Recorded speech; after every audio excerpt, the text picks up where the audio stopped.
전 전주 기린노교회에서 윤영부 부장교사로 섬기고 있는 서승호 형제입니다. 반갑습니다.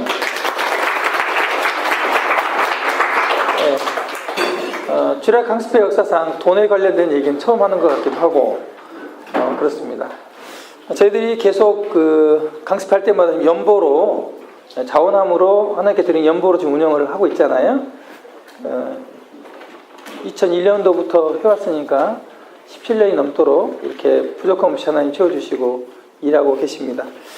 오늘 말씀은 성경의 원리를 따라서 이 재정관리를 교제를 할 건데 돈에 대한 부분들을 저희 모임이 의외로 많이 가르쳐지지 않고 있어서 이번에 재정관리에 대한 부분들을 기초부터 이렇게 준비를 했다가 이제 조금 연보에 관련된 부분이랄지 이런 부분도 좀 다루는 걸로 이번에 포커스를 잡았어요. 그래서 가장 돈에 대한 개념을 좀 저희들이 파악을 하고 그 다음에 이 돈에 대한 부분들이 교사에 한정된 건 아니고 우리 그리스도의 성도들에게 다 해당되는 부분이기 때문에 교사만이 아니라 그리스도인으로서의 돈에 관련된 부분들을 오늘 좀 교제를 하도록 하겠습니다. 그래서 여기서 이제 등장하는 우리가 돈을 쓰는 어떤 사용처 이런 것들은 우리가 사역을 하는 사역 현장에다가 이렇게 대입을 좀 하시면 좋겠다 이런 생각이 듭니다. 이분은 기분이 매우 좋습니다. 왜냐하면 하늘에 돈이 떨어지고 있기 때문에 종종 이런 생각들을 하죠. 여러분 돈 좋습니까? 안 좋습니까? 네, 돈 좋죠. 저도 돈 좋아합니다. 특별히 돈 쓰는 거 좋아하고요. 써도 돈이 계속 있었으면 좋겠다 이런 생각이 들어요. 그렇게 하면 관리가 잘 안 되겠죠. 오늘 같이 함께 살펴보겠습니다. 함께 읽겠습니다. 시작. 너희가 만일 세상의 재물에도 충성하지 아니하면 누가 참된 것으로 너희에게 맡기겠느냐. 누가복음 16장 11절 말씀인데 여기 이제 성경에 불의한 재물로 제대로 또 번역되어 있는 것도 있고 또 다른 영역 성경에서는 세상의 재물이라고 번역되어 있어요. 그래서 좀 더 의미에 가깝게 하기 위해서 세상의 재물이라는 번역을 사용했습니다. 이 말씀은 하나님 우리에게 주어진 이 돈, 재물에 대해서 우리가 충성하지 않으면 그 누가 참된 것으로, 참된 것이라고 하는 것은 영성에 관련된 문제입니다. 영적인 문제인데 이것을 너에게 맡기겠느냐. 이 말씀은 곧 우리가 세상의 돈의 문제에 있어서 충성스럽지 않으면 하나님이 영적인 일에 대해서 더 사역을 맡기지 않는다는 의미일 수도 있어요. 더 확대되게. 그래서 우리가 돈의 문제를 간과하게 막 함부로 잘 모르고 막 쓰면서 관리하지 않으면서 영적인 어떤 성장, 하나님께 영적인 일에 더 쓰임받는 일은 기대하기 어렵다고 하는 것입니다. 이 말씀에 대해서 이제 이런 말씀을 이렇게 제가 지금 처음 적용을 했는데 충격적으로 받으실 수 있어요. 그러니까 우리가 기도하고 또 하나님께 말씀을 성경을 읽고 교회생활을 열심히 하면 하나님과 나와 관계는 아무 문제가 없을 거라고 생각을 하는데 실제로는 돈의 문제에 대해서 하나님 앞에 충성스럽지 않으면 관계가 깨어질 수 있다고 하는 것입니다. 우리가 이제 청년들도 있고 기혼들도 있는데 기혼들은 좀 경험을 할 거예요. 결혼을 해서 가정을 이끌고 또 사업을 하고 직장을 다니는데 돈의 문제가 걸리면 파산의 지경에 이르면 신앙의 문제가 위기가 닥치죠. 실제 그렇습니다. 돈의 문제는 가장 예민한 부분이고 직장을 잃으면 직장을 구하고 또 그 구한 직장이 교회를 나올 수 없는 3교대, 2교대 이런 직장이면 돈을 벌어야 되니까 교회를 못 나와요. 돈의 문제가 굉장히 우리 신앙과 밀접하다는 것을 제가 말씀을 드립니다. 우리 교사의 직분도 마찬가지입니다. 청지기 직무 수행을 위해서 우리에게 맡기신 하나님의 선물들이 있습니다. 이제 이게 왜 청지기 직무라고 표현했냐면 원래 우리에게 주어진 것이 내 것이 아니고 맡겨진 것이기 때문에 이렇게 썼습니다. 첫 번째 하나님 우리에게 주신 게 몸, 건강입니다. 선물들이. 두 번째 시간입니다. 세 번째는 재능과 기술이죠. 네 번째는 은혜입니다. 복음입니다. 은혜의 복음이고요. 다섯 번째로 돈인데 오늘 이 돈에 대한 부분들을 좀 함께 얘기를 하고자 하는 겁니다. 다른 부분들 우리 삶에 관련된 부분들, 시간 관리에 관련된 부분들, 또 은사를 활용하거나 우리 재능에 대한 이런 부분들은 또 다른 부분에서 또 교회에서 가르치기 때문에 오늘 이 시간은 이 돈에 대한 부분들을 교제하겠습니다. 신명기 9장 18절 말씀 함께 읽겠습니다. 시작. 내 하나님 여호와를 기억하라. 그가 내게 재물 얻을 능력을 주셨습니다. 하나님은 우리에게 돈을, 재물을 얻을 능력을 우리에게 다 주셨습니다. 예. 여러분에게 돈을 다 벌 수 있도록 주셨어요. 그 돈의 양이 사람마다 다르지만 전부 다 우리가 스스로 돈을 얻을 수 있도록 하나님이 주셨어요. 그러므로 염려하지 않아도 됩니다. 여러분은 돈을 계속 벌 수 있습니다. 그렇게 하나님 우리를 지으셨어요. 그리고 이런 능력을 가지고 이제 하나님 앞에서 어떻게 살아갈 것이냐, 이 재물을 어떻게 관리할 것이냐, 이 부분을 초점을 맞추면 될 것 같습니다. 먼저 돈이 뭔지, 돈의 속성에 대해서 좀 알아보도록 하겠습니다. 머니, 그죠? 네. 아재 개그는 아닙니다. 돈 하면 떠오르는 것, 어떤 단어가 있을까요? 돈, 자만, 또 돈, 쇼핑, 좋다. 또 돈은 뭐가 생각날까요? 지갑. 네, 또 돈. 네? 종이, 돈. 네, 우리 형제님들은 참, 네. 돈 하면 좋다. 좋잖아요. 편하다. 사실 또 이게 돈 있으면 다 되잖아요. 그런 얘기 듣죠? 예. 권력이잖아요. 돈 갖고 있어 보세요. 우리가 돈이 좀 많이 없어서 그런데 돈 한 100억 정도 가지고 현금으로 한 달에 한 1억씩만 쓰면 예, 와서 급신거릴 사람 상당히 많아요. 권력이죠. 한 자릿수 합니다. 정치권에서 돈 내거나 어디 기부하면요, 여기 권력을 잡을 수 있어요. 힘이 있죠. 돈은 힘이 있어요. 엄청난 힘이 있습니다. 어쩔 때는 주님보다 더 힘이 세게 느껴지고 더 큰 힘을 발휘하기도 합니다. 우리 인간적으로 볼 때. 그래서 돈 하면 이렇게 떠오르고 사람들도 이렇게 생각해요. 돈 많으면 좋지. 그죠? 여러분 저축하시고 돈 모으고 하잖아요. 그죠? 그래가지고 뭐 쓰잖아요. 그죠? 네. 오늘은 좀 밑바닥을 좀 걷어내시고 생각을 해봅시다.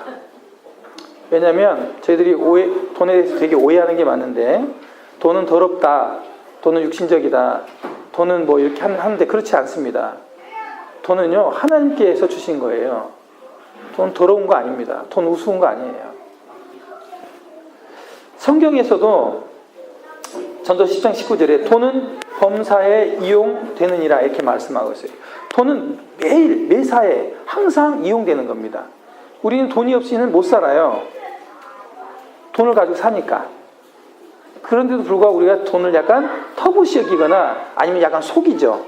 돈을 안 좋아하는 척. 왜냐면 좋아하는 척 하면 괜히 육신적으로 느껴지니까. 예. 근데 성경에는 이 돈이 범사에 이용되는 거다, 좋은 거다, 이렇게 제가 말씀을 하고 있습니다. 우리에게 돈은 그러면, 우리 그리스도인, 우리 교사들에게 정말 이 돈은 좋고 편하고 권력이고 힘이 될까요? 생각해 보자는 겁니다. 2009년 1월 10일 날 그것이 알고 싶다 700회 특집이 있었어요. 700회 특집에서 나온 것이 70만 원 갚지 않는다고 18년 된 친구를 죽인 비정한 남자에 대해서 얘기가 다뤄졌었고요. 그리고 50억에 달하는 상속, 땅 상속 문제로 부자 간의 인연을 끊어진 박모 씨에 대해서 얘기가 나왔어요. 그러면서 여기 이제 특집 기획한 여기서 이제 질문을 합니다. 인터뷰를 사람들에게. 어떤 인터뷰를 했냐면, 얼마의 돈이면 가족 혹은 친구와 관계를 끊을 수 있겠습니까? 당신은 얼마를 돈을 주면 가족들하고 인연을 끊고 살 수 있습니까? 부자지간도 필요 없고 뭐 이거 할 수 있습니까? 이렇게 질문을 했어요. 몇 퍼센트 정도, 뭐 얼마 나왔을 것 같을까요? 형님, 얼마면은 아버지하고 인연 끊을 수 있어요? 얘기해보세요. 얼마? 못 끊을 것 같아요. 네. 역시. 네. 형제님은요? 남상생 형제님. 얼마면 그래도 끊을 수 있을 것 같아요. 형제님 끊는 게 보통 사람들 얼마면 끊을 것 같아요? 70만 원? 아니, 이제 그러지 마시고, 제가 뭐 이렇게 질문했다고. 제가 70만 원에 끊는다는 게 아니에요. 사람들이 그렇지는 않고요. 10억이면 인연을 끊겠다고 53%가 얘기했어요. 물론 더 금액이 큰 것도 있고 작은 것도 있죠. 반절 이상이 10억 정도면 내가 친구 혹은 가족과 인연을 끊을 수 있다. 이렇게 얘기했어요. 10억. 지금 우리 세상 통념이 그렇다는 겁니다. 이 10억 정도면 그냥 부모 안 보고 살 수 있어. 친구 그냥 뭐 끊을 수 있어. 이렇게 통계가 나왔어요. 그때요. 그러면서 이제 충격을 좀 줬었습니다. 그때. 두 번째 질문을 있었는데, 어느 쪽이 더 행복할까요? 생각해 보세요. 어느 쪽이? 1번. 나는 200만 원을 벌고 남들은 100만 원을 번다. 2번. 나는 400만 원을 벌고 남들은 800만 원을 번다. 자, 1번이 행복할까요? 2번이 행복할까요? 남상진 형제님. 제 기준이 아니고. 네, 형님 기준. 1번. 1번. 네. 우리 다시 한번. 우리 몇 번일 것 같은 형제님? 1번. 그렇죠. 대다수가 1번이라고 했어요. 근데 잘 보세요. 여러분, 월 200만 원 버는 게 좋습니까? 400만 원 버는 게 좋습니까? 그럼 400만 원을 더 버는 사람이 행복해야 되는데 왜 200만 원 버는 사람이 행복할까요? 이제 비교 증후군이라고. 내가 얼마를 벌든 상관없어. 남들이 나보다 더 벌면 배가 아파. 기분이 나빠. 예, 그러잖아요. 남들이 800 벌면 어때요? 내가 400 버는데, 그죠? 200만 원이 아니고, 그죠? 근데 사람은 내가 적게 벌어도 나보다 더 적게 사람들이 벌면 행복하다는 거. 이게 지금 돈에 대한 사람들의 관념이라는 겁니다. 오스카 와일드가 젊은 사람들은 돈이 전부라고 생각한다. 더 나이를 먹으면 돈이 전부라는 것을 뼈저리게 느끼게 된다. 이렇게 얘기를 했습니다. 우리 나이 드신 형제님들 안 그런가요? 뼈저리게 더 느끼시죠? 네, 힘도 빠지고 다 빠지네. 주머니에 돈마저 빠지면 처참하잖아요.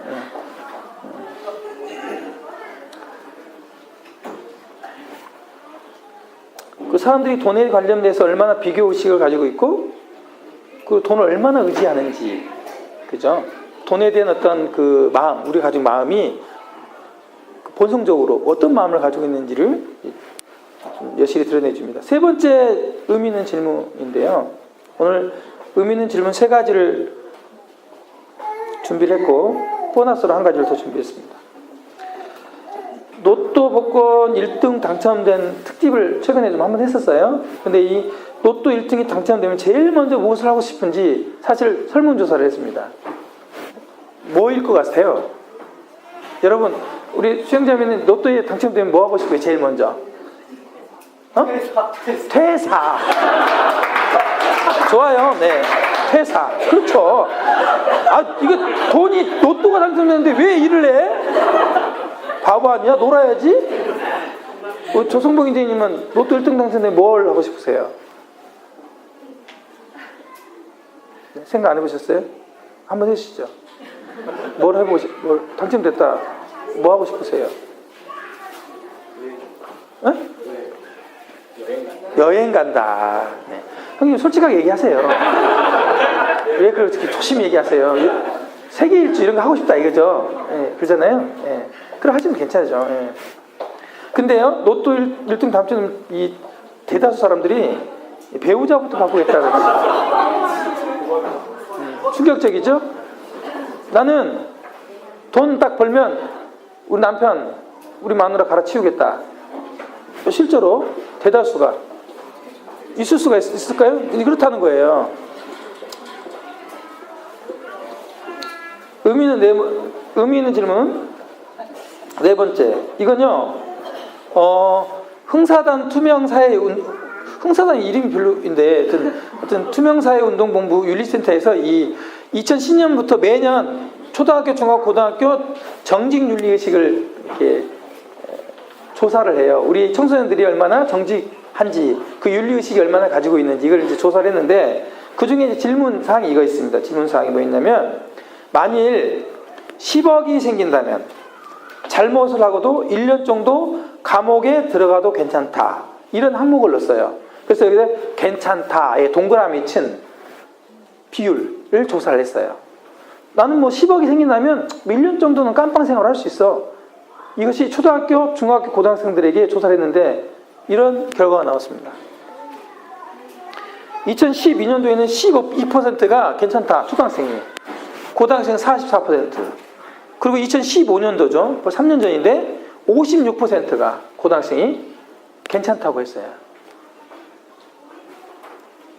돈 10억으로 나는 10억만 주 있으면 깜빵에 1년 정도 살 수 있다라고 이런 윤리의식을 가지고 있다는 겁니다.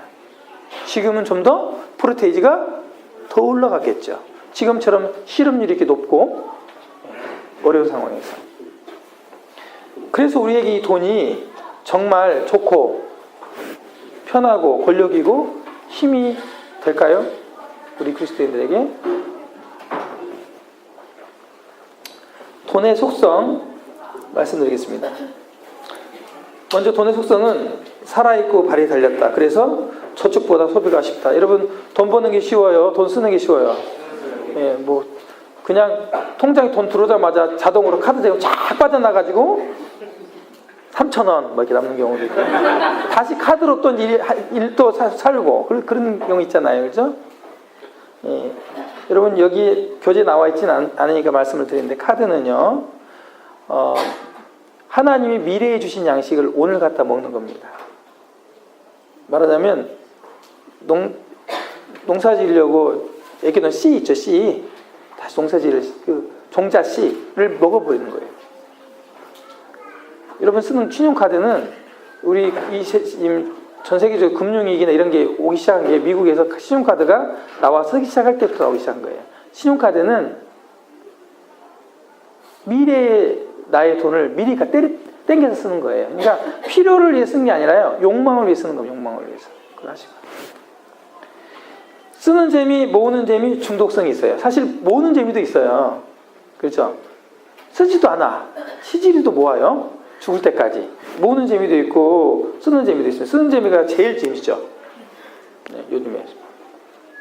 세 번째, 서로 속이고 또 도박, 경매, 로또 등이 빠지게 해요. 대부분 돈이 많으신 분들이 여기에 빠집니다.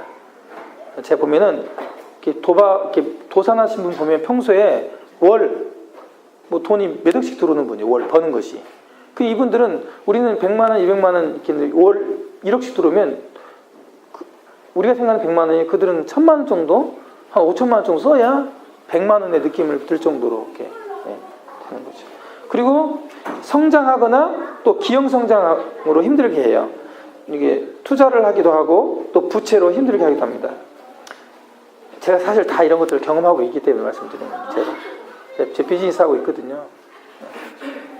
그리고 이 돈은 고이면 부패해요. 쌓이면 반드시. 그리고 돈이 많으면 교만해집니다. 변했어 사람이. 언제부터 돈 있었다고 변했어. 돈 좀 벌면 그걸 변하거든요. 사람이 교만해지고 음란해지고 또 방탕하기 쉽고 부정부패 처리하기 쉽습니다. 그리고 방심하면 보복합니다. 돈이.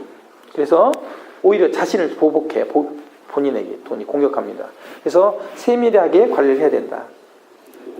그리고 맹목적으로 추구하면 우상이 되기도 하고요. 또 인간관계를 파괴하거나 망하게 한다. 방금 앞에서 말한 대로 이 돈이 있으면 이런 일들이 생기게 됩니다. 최근에 제가 그 전북은행 지점장님하고 좀 미팅을 했어요. 솔직히 말씀해 주세요. 체크카드 쓰는 게 좋아요? 신용카드 쓰는 게 좋아요? 어떤 게 낫습니까? 물어봤더니 신용카드는 잘라야 됩니다.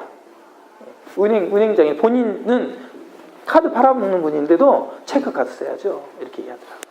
여기 뭐 또 은행에 계신 분들 계시잖아요. 다 물어보면 은행이 얼마나 여러분을 잘 놀고 있는지 절대 저축 아닙니다. 빚입니다. 빚. 자, 머니, 돈의 이중성. 첫 번째, 돈은 인류 경제 생활에 절대적으로 필요합니다. 오늘날 돈 없이 못 삽니다. 필요한 도구이고 또 돈을 의지하고 섬기기가 쉽습니다. 엄밀히 말하면 빚이 있는 분은 이미 돈의 종이라고 보시면 됩니다. 채무자는 채주의 종이다. 이렇게 성경에서 말하고 있거든요. 여러분 은행에서 지금 가만 봐주니까 그렇지 돈을 빌려간 돈을 당장 내놓으라고 들어오면 여러분 주임 삼기기 어려워요. 그 빚값이라고. 예. 걔 이자 빼먹으려고 계속 이렇게 놔두는 거지. 그 다음에 돈은 구제, 의료 등 사회복지를 위한 도구이지만 폭력, 전쟁 등을 일으키는 사회가는 파괴적인 자원이 되기도 합니다. 그리고 돈은 복음 전파를 위한 도구이지만 인간과 가정, 세상을 파괴하는 힘을 가지고 있어요. 그리고 각 개인의 삶과 가정에 윤택함도 주기도 하지만 수많은 범죄와 비극의 원인이 되기도 합니다. 이중성을 가지고 있습니다. 그러므로 돈을 잘 관리하고 잘 써야 되는 거예요. 돈을 어떻게 쓰냐에 따라서 이게 복음 전파나 유익하게 되기도 하고 자신의 삶은 물론이거니와 가정을 파괴하고 교회를 어렵게 하고 사회를 어렵게 하고 하나님의 영광을 가리는 이런 일을 이 돈 때문에 생길 수 있다고 하는 것입니다. 신명기 말씀이네요. 너는 조심하여 여호와를 잊지 말고 다른 신들을 따르지 말라. 이 말씀이 이제 신명기에 나와 있는데 이 말씀을 같이 읽도록 하겠습니다. 시작. 내가 건축하지 아니한 크고 아름다운 성읍을 얻게 하시며 내게 채우지 아니한 아름다운 물건들이 가득한 집을 얻게 하시며 내가 파지 아니한 우물을 차지하게 하시며 내가 심지 아니한 포도원과 감람나무를 차지하게 하사 내게 배불리 먹게 하실 때 이 말씀은 이스라엘 백성들이 애굽을 탈출해서 가나안 땅으로 들어갈 때 말씀을 하십니다. 신명기에서 너희들이 건축한 적이 없어. 가니까 큰 성, 아름다운 성읍들이 그냥 너희들에게 떨어질 거야.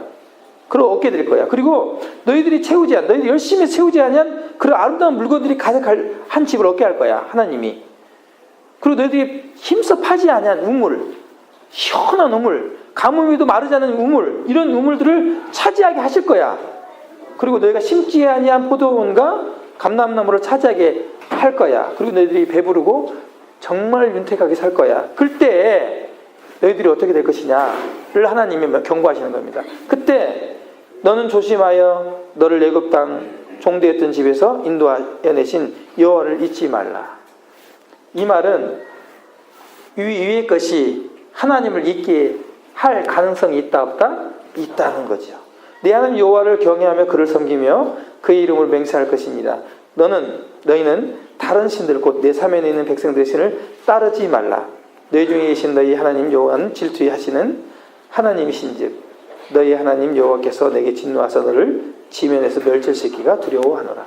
사람은 윤택해지고 자기가 노력한 것 이상으로 돈을 벌고 그냥 뭐 물질이 막 들어오면 하나님의 축복으로 여기고 하나님을 더 잘 섬겨야 되는데 그러지 않고 하나님을 떠나고 우상을 섬기게 되는 속성을 갖고 있다고 하는 것입니다. 그런데 교회에서 우리 교사들이나 모두 다 돈이 많이 버는 그런 직업을 선택하기 위해서 부지런히 공부하고 열심히 거기에 자기 시간을 투자하고 또 돈 조금 준다면 직장을 빨리빨리 옮기고 또 돈을 또 막 모으고 그런다는 거죠. 그러면 하나님 잘 섬긴 줄 아는데 하나님이 물질을 그냥 너희들 노력하지 않아 너희들이 그냥 복으로 이스라엘 백성들은 복으로 줬거든요. 주어도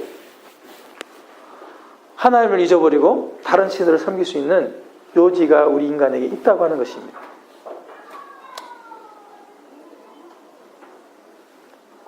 돈 좋죠. 그래도 좋죠. 네. 우리가 원래 믿는 하나님, 우리에게 영생을 주신 하나님을 버린다니까요. 돈 때문에. 부유함 때문에. 그럼 어떻게 해야 되냐? 가난해야지 하잖아요. 그죠? 예. 그렇죠. 그럼 가난하면 또 하나님 잘 섬길 수 있어요? 아니, 또 돈 없어가지고 돈 벌러 또 가야 돼. 저기 어디로지도 못하고 저러지도 못하는 거잖아요. 예. 그런데 분명히 하나님 말씀하십니다. 돈을 하나님의 방법대로 관리할 수 있다. 관리하라고 말하고 있어요. 그래서 제가 전부 다 말할 수 없지만 중간중간 팁을 좀 드리도록 하겠습니다. 결론. 돈은 위험하다. 그러므로 다루는 법을 배워야 한다. 재정은 관리법을 배워야 한다는 것입니다. 관리법을. 그걸 잘 다루는 법을 배워야 된다. 돈은 좋아 막 해가지고 막 이렇게 할 것이 아니라는 거예요. 우리가 돈 쓰는 법, 돈 다루는 법을 잘 배워야 된다고 하는 것입니다. 돈은 위험하다는 것입니다. 우리 이제 누가복음 15장 11절로 24절 말씀이 나오는데요. 잘 아는 말씀이니까 11절로 15절까지만 1번 형제님 읽어주시겠습니까? 네. 11절, 15절. 예. 또 이르시되 어떤 사람에게 두 아들이 있는데 그 둘째가 아버지에게 말하되 아버지여 재산 중에서 내게 돌아올 분깃을 내게 주소서 하는지라 아버지가 그 살림을 각각 나누어 주었더니 그 며칠이 안 되어 둘째 아들이 재물을 다 모아 가지고 먼 나라에 가 거기서 허랑방탕하여 그 재산을 낭비하더니 다 없앤 후 그 나라에 크게 흉년이 들어 그가 비로소 궁핍한지라 가서 그 나라 백성 중 한 사람에게 붙여 사니 그가 그를 들로 보내어 돼지를 치게 하였는데. 네. 이 말씀의 진짜 주인공은 누구인가? 우리가 이 말씀은 복음 집회 때 많이 듣죠. 물론 성도를 위한 말씀일 때도 듣습니다만. 그래서 이제 탕자를 하나님을 떠난 사람으로 또 해서 다시 돌아오는 회개하는 이런 회심하는 말씀으로 우리 많이 교제하잖아요. 근데 오늘 분명한 것은요. 여기서 말하고 있는 건 돈의 문제를 다루고 있어요. 돈. 이 탕자가 된 이유 뭐 때문이냐? 돈 때문이에요. 아버지가 돈이 없었어요. 물려줄 돈이 하나도 없어. 오히려 아버지 돌아가시면 빚이 생겼어. 그러면 탕자가 발생돼야 안 돼요? 발생 안 됩니다. 여기서는 이야기가 성립이 안 되죠. 여기는 아버지가 유산이 많았어요. 유산이 아들에게 물려줄 돈이 많은 부자란 말입니다. 자, 서울대생들에게 설문조사를 했어요. 3년 전에. 뭐라고 조사를 했냐면 당신은 아버지, 어머니, 부모님이 몇 살에 돌아가시면 좋겠습니까? 이 질문을 했어요. 당신은 아버지, 어머니가 몇 세에 돌아가시면 좋겠습니까? 조영재, 아버지 몇 살 돌아가시면 좋겠어? 뻥 까고 있어요. 어떻게 그렇게 오래 살 수 있어요? 그 성경 강건한 80인데. 그래서 정직하게 말씀하시면 남상진 형제님이셔. 형제님은 부모님 몇 살까지 샀으면 좋겠어요? 강건하면 80, 80세까지. 90세까지 사시면 좀 안 되려나? 현대 의학이 발달했으니까 90세까지네. 근데 이제 이 서울대생들은 머리도 똑똑하고 잘 알 거 아니에요. 현대의학도 발달됐다는 거 알고 요즘에 100세를 달리고 있던 거 알 거 아니에요. 근데 평균 몇 세까지 산다고 살기 원했냐면 64세. 우리 부모님 64세까지만 살고 가셨으면 좋겠다. 이렇게 응답했습니다. 왜 그런지 아십니까? 왜 그랬을까요? 네? 자기 공부 다 끝나고 이제 자기가 좀 뭐 좀 하려면 미천이 있어야 할 거 아니에요. 그죠? 아버지 거 유산 딱 물려주시고 빨리 가시라는 얘기죠. 그러니까 이게 뭐예요? 아버지를 뭘로 본 거예요? 돈으로 봤습니다. 여기 아들은요? 돈으로 본 거예요.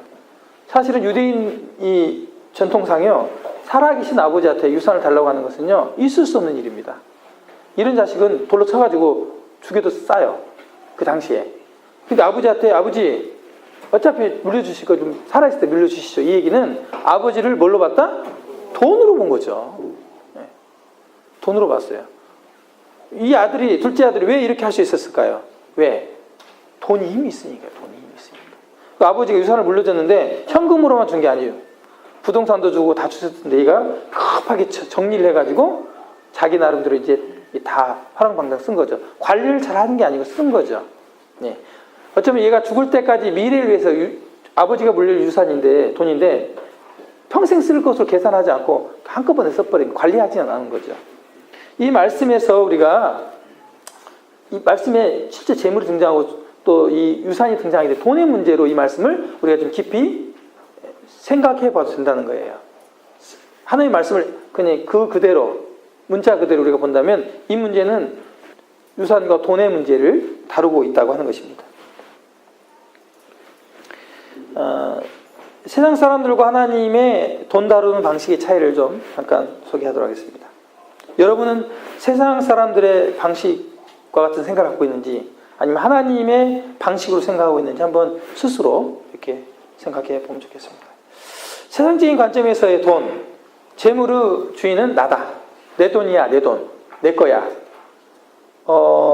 우리 이번에 뭐 형님 그렇게 돈을 그렇게 쓰시면 안 됩니다. 야, 뭐 내 돈 가지고 내가 마음대로 쓰겠다는데 무슨 말이야? 이런 혹시 생각을 갖고 계신지? 내 돈 가지고 여기도 현식을 하시고 저것도 할 수 있지. 뭐 그걸 가지고 관여하십니까? 내 돈인데. 형님 그게 아니고 덕스럽게 쓰는 게 좋겠는데요. 그게 아니고 내 돈인데 내 재물인데 뭐 혹시 이런지 않는지 이건 세상적인 관점에서 그렇게 얘기를 하고요. 그 다음에 이 온통 세상적인 관점에서는 돈을 어떻게 벌 것인가, 얼마나 벌 것인가, 버는 데 관심을 가져요. 버는 데. 돈을 버는 데. 그래서 조금만 돈이 된다면 막 거기에 투자하고, 돈이 된다면 막 거기에 이제 들어가고, 돈이 된다면 막 거기 사고. 우리 송천동 여기 저희 그 아파트 나온 사거리에 오늘 플랜카드, 빨간 플랜카드가 하나 걸려 있었습니다. 뭐라고 걸렸냐면 오늘 돈에 대한 강의를 하는데 돈 그리고 이코어로 쫙 해놓고 상가 그리고 뭐라고 되어 있습니까? 기회를 잡으십시오. 그 빨간색에 딱 그 보이더라고 오늘 아침에. 여러분 돈 이코어로 상가 무슨 말이에요? 지금 상가가 떴는데 이거 잡으면 돈 돼. 빨리 잡아. 기회를 잡아야 해. 기회. 이거 놓치면 당신 돈 못 벌어. 이런 얘기잖아요. 저도 그냥 보니까 잡고 싶더라고요. 돈 되니까. 여러분 돈 되면 여러분 안 해요?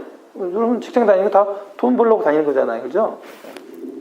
그 다음에 사람들이 왜 돈을 어떻게 다루냐? 자기를 즐기고 과시하기 위해서 돈을 법니다. 사실은 돈을 가지고 있으면 어떻게 됩니까? 자신이 올라가잖아요. 어깨가. 이렇게. 왔어? 앉아. 돈 없으면 아이고 오셨어요? 네, 앉으시죠. 이렇게 되는데 돈 있으면 앉아. 이렇게 되잖아요. 뭐 때문에 갑자기 이렇게 됐어요? 돈이요.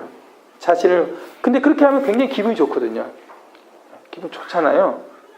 즐기는 거고 이렇게 좋잖아요. 만족하잖아요. 하나님이 돈을 다루는 관점은 사뭇 좀 다릅니다. 하나님의 관점은 재물은 주인이 누구라고요? 하나님이고 나는 청지기이다. 청지기. 오늘 재정 관리잖아요. 관리는 형제님 돈 좀 재정 좀 관리해야겠어. 서영재 내가 관리할 돈이 어디 있어? 먹고 죽으라도 돈 없어 나 빚밖에 없어. 그럴 수 있잖아요. 그렇죠? 근데 하나님은 관리하래요. 그러면 관리자는 뭐예요? 내 돈이 아니고 누군가에게 관리를 맡김 받은 거잖아요. 그렇죠? 돈은요, 이 세상의 돈은 누군가 주신 분이 있고 맡은 사람이 있는 겁니다. 여러분이 가지고 있는 돈 누군가 주셨고 여러분은 그걸 관리하도록 맡은 사람들이라는 거예요. 근데 세상적인 관점에 내가 열심히 뼈 빠지게 일했으니까 내 돈이야. 아버지 용돈 안 줄 거야. 미우니까. 이러면서 내 돈이니까 엄마만 줄 거야. 이러면서 그렇게 하잖아요. 그리고 이게 굉장히 중요한데 하나님의 관점에서는요. 어떻게 관리하냐, 곧 지출을 하느냐에 관심을 두세요. 하나님은. 여러분, 제가 성경 비유 가운데 가장 안 풀리는 게 어떤 거냐면요. 불의한 청지기입니다. 불의한 청지기는 주인이 너 허비하니까 자르겠다 했는데 갑자기 아이고 100말 빌려가셔서 빨리 50말이라고 써. 막 탕감해 주잖아요. 이해가 안 되는 거예요. 그렇게 했는데 그런 종을 보고 참 지혜롭게 한다 이렇게 말씀하셨잖아요. 이 관점에서 보면 이해가 됩니다. 하나님은 지출, 돈을 어떤 사람과 관계를 위해서 사용하는 것에 대해서 굉장히 관심이 많으세요. 하나님 돈이 절대 떨어진 분이 아니기 때문에 그 돈으로 어떤 사람과 좋은 관계에 맺는 이걸 하나님은 원하세요. 지출에 관심이 많으세요. 세 번째로 하나님의 영광과 뜻대로 돈을 다룹니다. 이게 이제 하나님의 관점에서의 돈을 다루는 방식입니다. 여섯 번째, 예수님께 돈을 주제로 말씀하신 세 가지 이유. 첫 번째, 우리가 돈을 어떻게 다루느냐 하는 것은 하나님과의 친밀한 관계에 영향력을 끼치기 때문이다. 여러분 기도 많이 하고 성경 많이 읽으면 하나님과 난 친해 이렇게 말하는데 여러분 돈을 다루는 문제에 있어서 잘못 다루시면 하나님과의 친밀함이 떨어집니다. 그것을 성경에서 이렇게 말씀하고 있습니다. 1달란트, 2달란트, 5달란트를 준 종들. 하나님이 이제 여기 이제 주인이 돈을 이제 다시 얼마나 이렇게 남겼는지 계산하잖아요. 그때 이 돈을 잘 다룬 사람은 칭찬도 받았고 내 주인의 즐거움에 참여할지어다. 내 잔치집에 와. 그리고 내 테이블에 같이 앉아가지고 나하고 같이 저녁 식사하자. 이런 얘기거든요. 참여한다는 얘기는 굉장히 친밀한 관계가 된다는 겁니다. 돈을 하나님 맡기신 재물을 어떻게 다루냐에 따라서. 여러분이 이제 이런 말씀들을 은사나 봉사로 많이 들었기 때문에 돈으로 얘기를 하면 약간 생소할 수 있는데 잘 보세요. 여기서 말한 실제 등장하는 것은 달란트의 돈이에요. 문자 그대로 돈에 관련된 얘기입니다. 하나님의 재산에 대해서 우리가 어떻게 관리하느냐에 대한 부분을 교훈하고 있는 말씀이라고 하는 것입니다. 두 번째, 우리가 삶 속에서 돈과 재물을 먼저 놓을지 하나님을 먼저 놓을지 늘 갈등하기 때문입니다. 여러분 어떠신가요? 내가 돈을 선택할 것인지 하나님을 선택할 것인지 혹시 갈등 이런 건 난 전혀 안 하고 무조건 난 올빵 나 하나님만 선택한다. 이거 주한 형제 때요? 네, 경건한 것 같아서. 네. 고민해요, 안 해요? 네, 고민하죠. 이렇게 경건한 형제들 고민하네. 네. 늘 고민하죠, 여러분. 특히 청년들 더 고민하죠. 학생들도 고민하죠. 우리 기혼자들은 고민 안 하나? 고민하죠. 네. 요즘에는 의사 선생님들도 또 가끔 갈 데가 없는 데도 있다면서요. 네. 공부 의대 나와가지고 이렇게 의술이 있는데 안 불러주면 어렵잖아요. 고민하죠. 예를 들어서 또 아니면 뭐 이렇게 병원이 안 돼가지고 월급 막 깎이고 그러면 또 연체되고 그러면 고민하잖아요. 그래도 평안 가운데 늘 주님의 일에 힘써야 되는데 마태복음 6장에 보면 이렇게 말씀하고 있습니다. 한 사람이 주인을 섬기지 못할 것이니 혹 이를 미워하고 저를 사랑하거나 혹 이를 중히 여기고 저를 경히 여김이라. 너희가 하나님과 재물을 겸하여 섬길 수 있다 없다? 없다. 그리고 내 보물이 있는 곳에 무엇도 있다? 마음이 있다. 여러분 재물, 돈에요. 우리 마음이 있어요. 그러므로 우리 사랑하는 용대 형제님, 형제님을 위해서 늘 기도하겠습니다. 형제님 사랑합니다 하면서 아무것도 안 줘. 선물도 안 주고 그래서 돈도 안 줘. 사실 거짓말일 경우가 많습니다. 네. 근데 형제님을 사랑한다는 말은 안 하는데 자꾸 형편을 살펴서 돈도 갖다 주고 쌀도 갖다 주고 물질을 갖다 줘. 그럼 형제님 사랑하는 거예요? 아니면 안 하는 거예요? 사랑하는 겁니다. 제가. 미워하는 사람 절대 줄 수 없어요. 내가 이 형제님에게 마음이 있는 거예요. 죄송합니다. 자주 못 드려서. 네. 사과할 것도 사과해야죠. 그렇죠?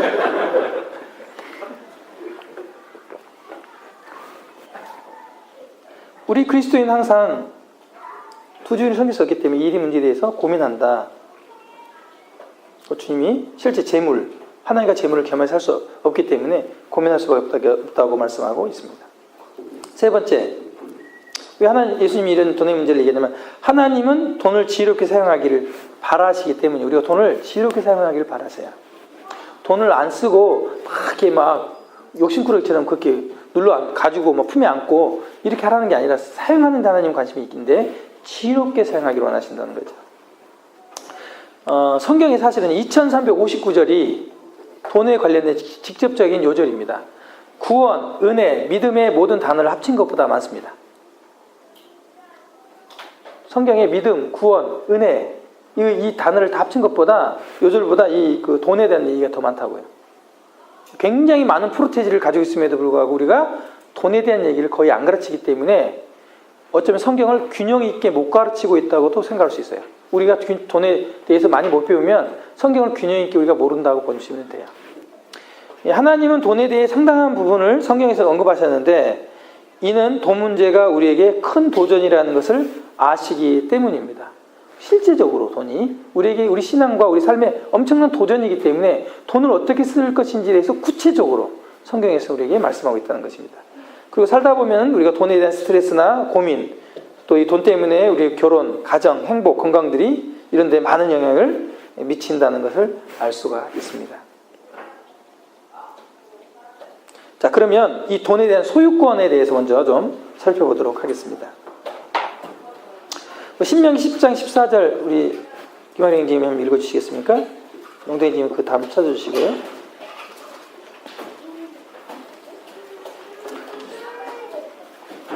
하늘과 모든 하늘의 하늘과 땅과 그 위에 만든 본래의 하나님 여호와께 속한 것이거든. 시편 24편 1절. 땅과 거기에 충만한 것과 세계와 그 가운데 사는 자들은 다 여호와의 것이로다. 네, 고린도서 10장 26절. 일어나서 읽으시기 바랍니다. 또 걸렸어요. 네. 진짜로요. 이는 땅과 거기 충만한 것이 주의 것이니라. 네, 앉으세요. 괜찮죠? 일어나서 읽으셔도? 네, 그럼요. 네. 원래 주의 말씀을 읽을 때 또 감사할 때 일어나서 이렇게 하는 것은 하나님께 대한 경외의 마음 표시니까 괜찮습니다. 네.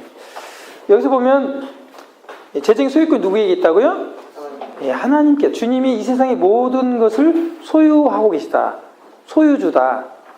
주인이다. 이렇게 말하고 있어요. 여러분의 통장에 있는 돈, 여러분이 가지고 있는 땅, 여러분이 가지고 있는 아파트, 등기 내 이름 올라가 있지만 그 누구 거라고요? 하나님의 것이라는 것입니다. 여기서부터 여러분 출발하지 않으면 재정관리가 안 됩니다. 네, 내 마음대로 쓰는데 왜 관리를 합니까? 내 건데. 그렇죠? 자, 하나님은 구체적으로 어떤 것들을 소유하고 계신지 성경에서 말하고 있는데요. 레위기 25장 23절 말씀. 토지를 영구히 팔지 말 것은 토지는 다 내 것이니라. 너희는 거류이요 공부하는 자로서 나와 함께 있는. 예, 토지, 땅, 이건 다 내 거다. 이 말씀하잖아요. 그죠? 이거 부동산. 부동산 다 내 거야. 이렇게 말씀하고 있는 겁니다. 두 번째, 시편 50편 10절 12절. 이는 삼림의 짐승들과 물산의 가축이 다 내 것이며 산의 모든 새들도 다 내가 아는 것이며 그의 짐승도 내 것이미로다. 내가 가령 줄여도 내게 이르지 아니할 것은 세계와 거기에 충만한 것이 내 것이미로다. 네. 이 살아있는 짐승들, 유동자산이죠. 움직이는 거. 부동산 말고 동산, 움직이는 거. 전부 다 내 거다. 자동차는 누굴 것까요? 자동차. 움직이는 건데, 자동차. 하나님 거다. 그것도. 자동차도. 하나님이 땅속에 묻은 지하자원으로 만들었으니까. 세 번째, 학계 2장 8절. 금도 내 것이요 금도 내 것이니라. 왕궁의 여호와의 나라니라. 네. 지하자원, 재물, 금은 이런 거. 그 다음에 유가증서. 돈의 가치를 넣은 증서 있죠. 유가증서. 가면 이렇게 예, 돈으로 바꿔주는 게 있잖아요. 이런 유가증서 뭐 이런 거. 이런 것들 다 하나님의 것이라는 거예요. 수표 하나님의 것이라는 거예요. 할인권 하나님의 것이라는 거예요. 포인트 내가 쌌는데요. 하나님의 것이라는 거야. 포인트. 야, 우리 하나님 대단하시네. 내 거 그 열심히 따왔는데 그 포인트까지 빼가셔? 야, 우리 하나님 너무하시네. 빼가시는 게 아니라 하나님의 것이라. 이 세상에 있는 모든 가치를 담는 돈 하나님의 것이라는 거예요. 그러고 보면은 우리는 뭡니까? 너무 이렇게 유축되어 있을 필요 없어요. 그럼 나는 내 거 나도 없잖아. 그러잖아요. 근데 이 모든 걸 다 우리에게 위임하셨단 말이에요. 줬단 말했단 말이에요. 우리에게. 하나님이 우주 만물을 창조하시고 아담과 하와에게 위임하셨잖아요. 다스리고 정복하라고. 관리하라고. 거기서 다스리고 정복하란 말이 관리하라는 얘기예요. 돈? 관리하라는데 뭐 어때요? 다 하나님 건데 이거. 그러면 반대로 생각하면 하나님이 그렇게 부여하셔? 그게 우리 아버지야? 그걸 나한테 주시겠다고? 야, 잘 관리하면 되겠네? 이렇게 하면 되는데 뭐야, 내 거 놓고 다 뺏어가셔? 포인트까지 긁어가셔? 이렇게 이러면 좀 마음이 아프다, 슬프단 말이죠. 네, 그건 아니라는 겁니다. 이렇게.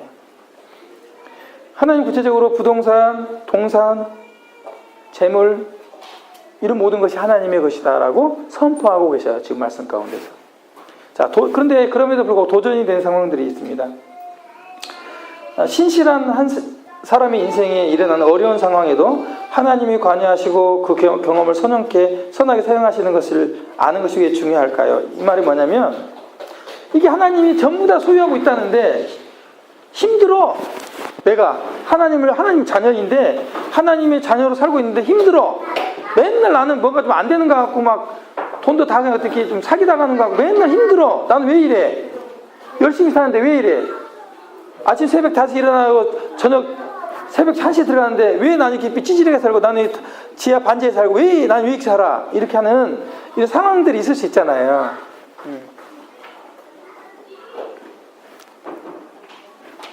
참 힘드네 이 사람, 그죠? 제일 힘든 것 같아요. 창세기 50장 20절 말씀 한번 읽어볼까요? 일어나세요. 당신들을 나를 헤아려 하였으나 하나님은 그것을 선으로 바꾸사 오늘과 같이 많은 백성의 생명을 구원하게 하시려 하였느니. 네, 감사합니다. 이 말씀은 요셉의 말씀이에요. 요셉에 관련된 말씀.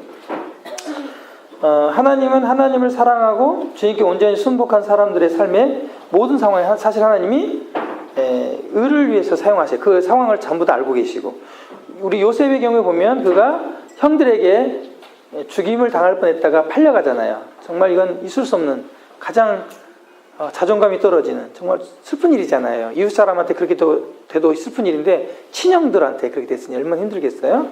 근데 그리고 또 이제 그 겨우 살아가지고 노예 생활하는데 또 거기서 억울한 일이 당해서 감옥으로 다 가고 막 그러잖아요. 그런 힘든 상황을 겪지만 궁극적으로 그 어려움을 하나님이 요셉의 이 모든 어려움이 한 번에 다 씻어지는 이유는 뭐냐? 그가 총리가 된 거예요, 사실은. 그 큰 애굽의 총리가 되어서 총리가 되려면 그 정도 고생은, 만약에 총리가이면 따는 당상이다. 그럼 그 정도는 할 수 있을까 없을까요? 할 수 있죠. 예. 우리 고생하잖아요, 사실은. 그걸 바라보면. 근데 하나님은 그가 그렇게 될지 몰랐을 때에도 그 상황도 모두 다 이 총리가 되게 하기 위한 일로 선용하셨다는 거예요. 사실 하나님이 일부러 형들에게 팔리게 하고 거의 막 억울한 일을 하나님이 그걸 조작하고 만드신 게 아니에요. 그러나 그런 상황을 하나님의 계획에 맞게 선용하셨다는 거예요. 그러므로 우리 그리스도인에게 일어난 일이 있을 수 있어요. 어떤 어려운 일이 지금 난 이해가 안 돼. 그러나 나중에 여러분이 하나님의 영광을 위해 선용하시기 위한 과정이다라고 이해할 수 있다고 하는 겁니다. 이 일의 증인이 요셉이고 서승호 형제입니다.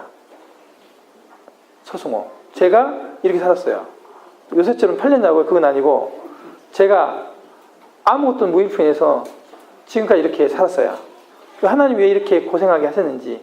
예. 5만 원짜리 단칸방에서 부스탁해서 밥해 먹으면서 고아가면서 낮에 일하고 밤에 야학하면서 학교를 다녔어요. 대학교를. 저는 먹고 살기 위해서 일했습니다. 그렇게 해서 여기까지 왔어요. 슬픈가요? 괜히 갑자기? 그렇게 불쌍하게 안 보셔도 돼요. 지금은 제가 그렇게 안 불쌍해요. 옛날에 그랬다, 옛날에. 무슨 말이냐면 지금 혹시 그런 이해가 안 되는 상황 가운데 있는 분 슬퍼하지 말라는 겁니다. 하나님이 보기 싫대. 갑자기 저를 불쌍히 봐가지고. 고난은 하나님과 친밀한 관계를 시험하는 리트머스 시험지다. 리트머스 시험지가 뭐 알죠? 염기성, 산성을 이렇게 구분하는 그런 종이잖아요.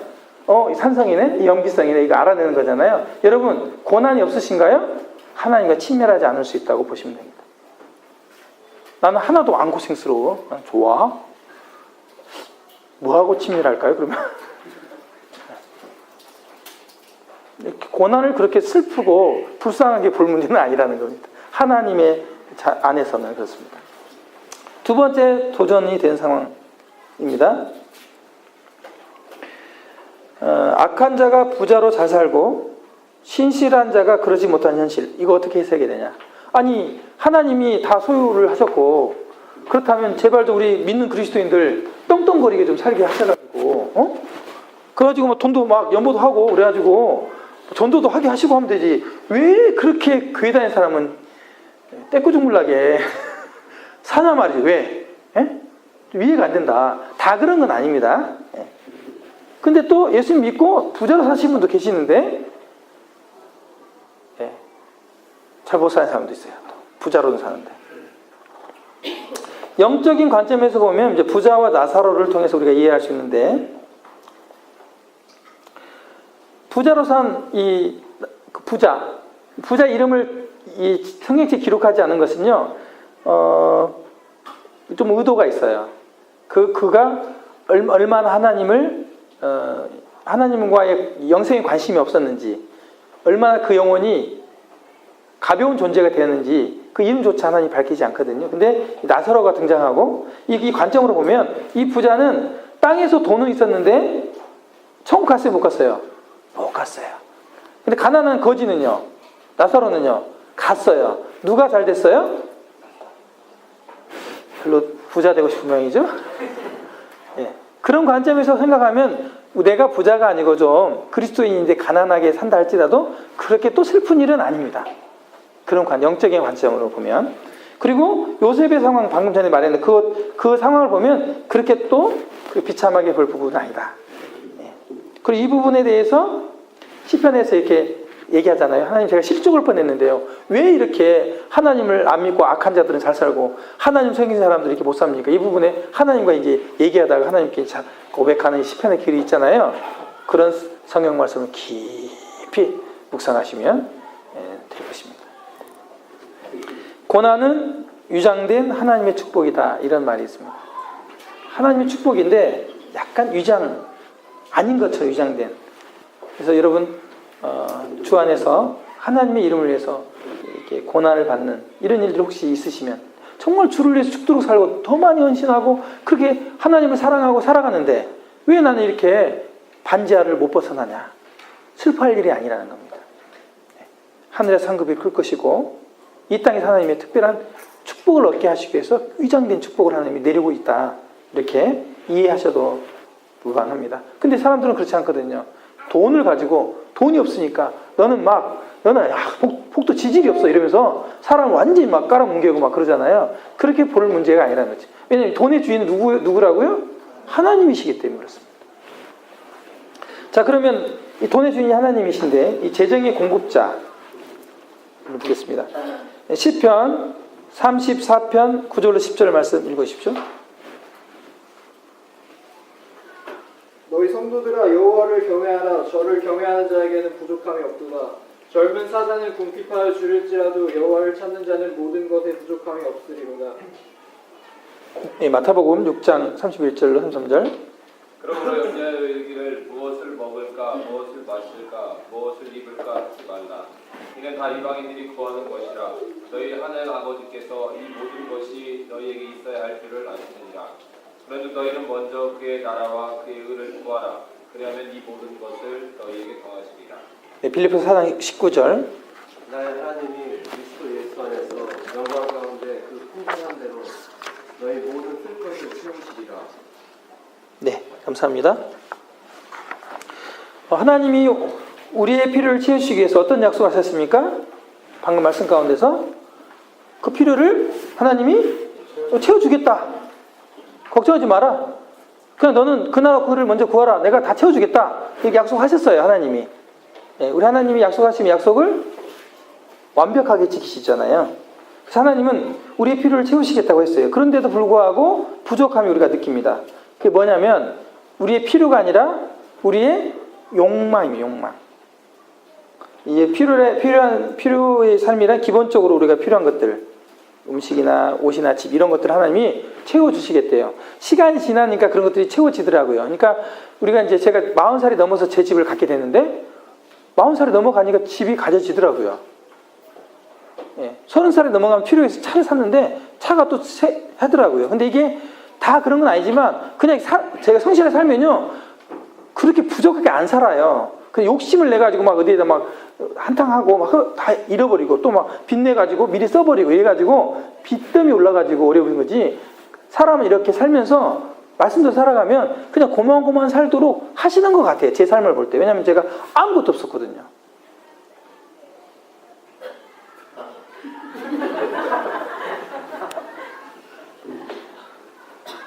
근데 욕구란 욕망인데 욕망은 무엇이든지 그게 돈이든 악기든 옷이든 먹는 음식이든 그 필요를 넘어서는 것, 이것이 욕구라고 하는 것입니다. 하나님은 우리를 필요를 채우시겠다고 그랬지 욕구를 채우시겠다고 말씀하시지 않았거든요. 근데 우리는 그 욕구를 찾고 하나님 왜 이렇게 안 채워줍니까? 이런 마음을 갖는다는 겁니다. 그리고 그 욕구를 채우기 위해서 하나님이 주신 것을 더 과도하게 쓰거나 빚을 내서 쓰기 때문에 관리를 잘 못하는 거죠. 미래의 걸 갖다 쓰기 때문에. 자, 나의 재정에 대한 나의 태도. 역대상 29장 11절 12절 말씀 읽어주시기 바랍니다.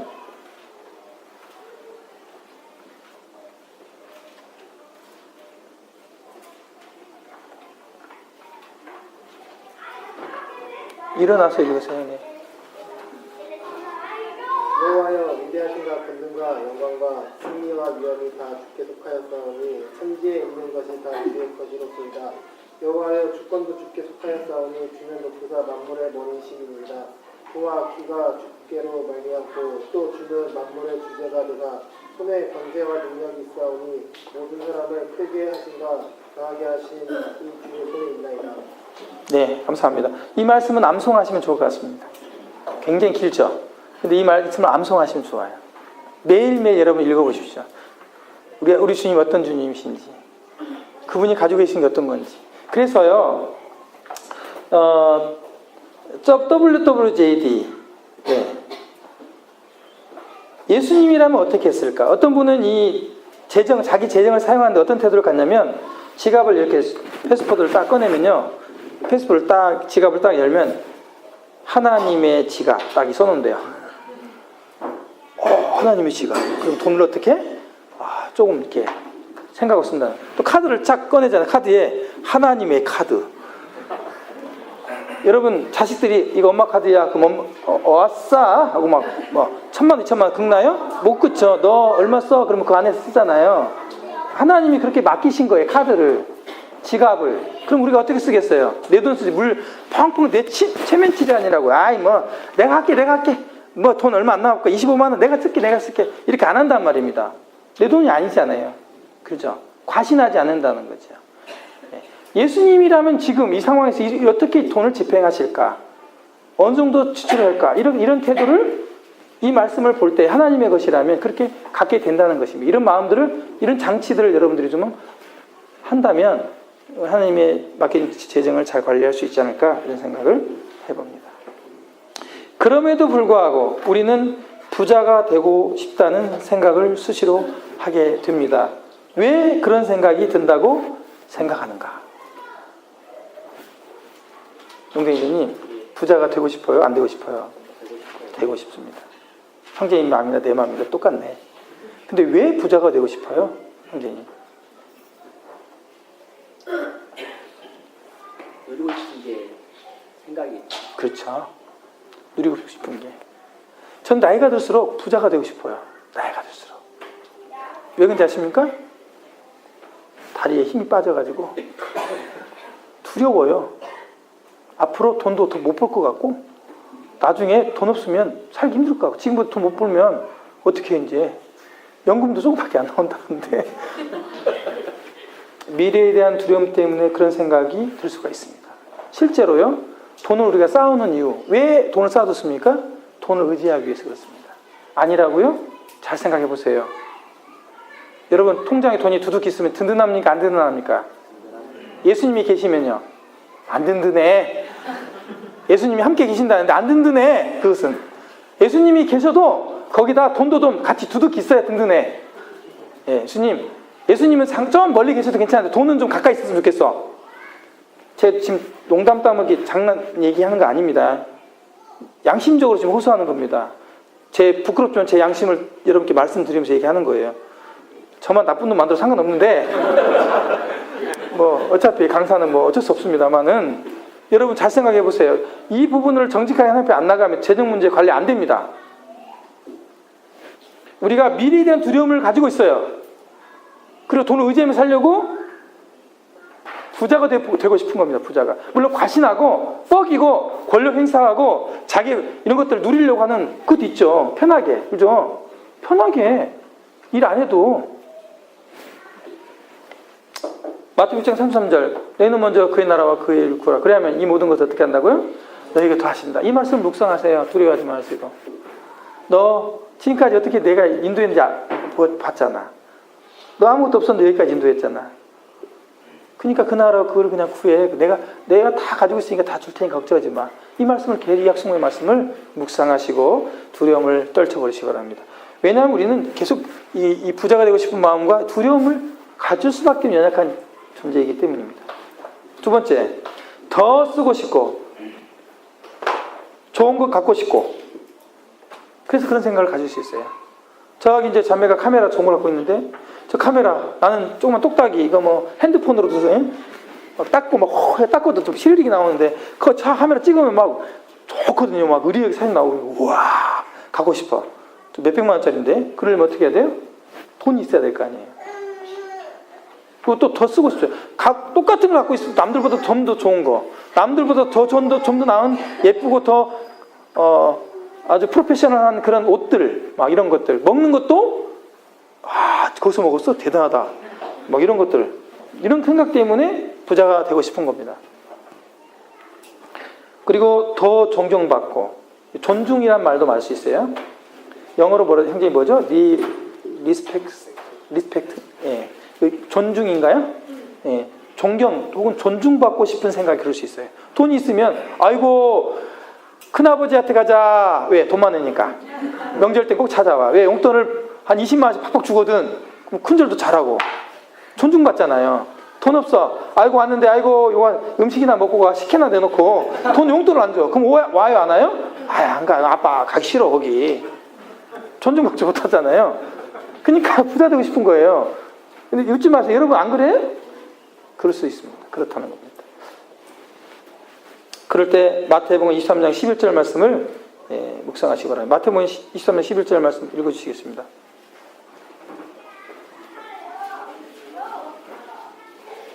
너희 중에 큰 자는 너희를 섬기는 자가 되어야 하리라.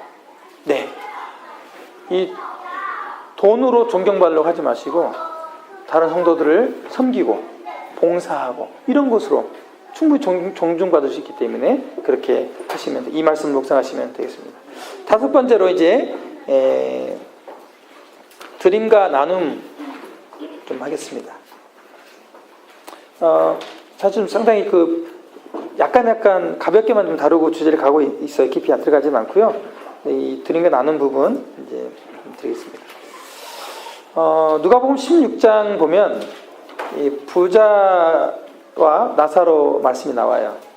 여기 보면 어느 부자의 자기 집착이라고 이 제목을 했는데, 이 부자는 오로지 자기의 필요를 집착한 사람입니다.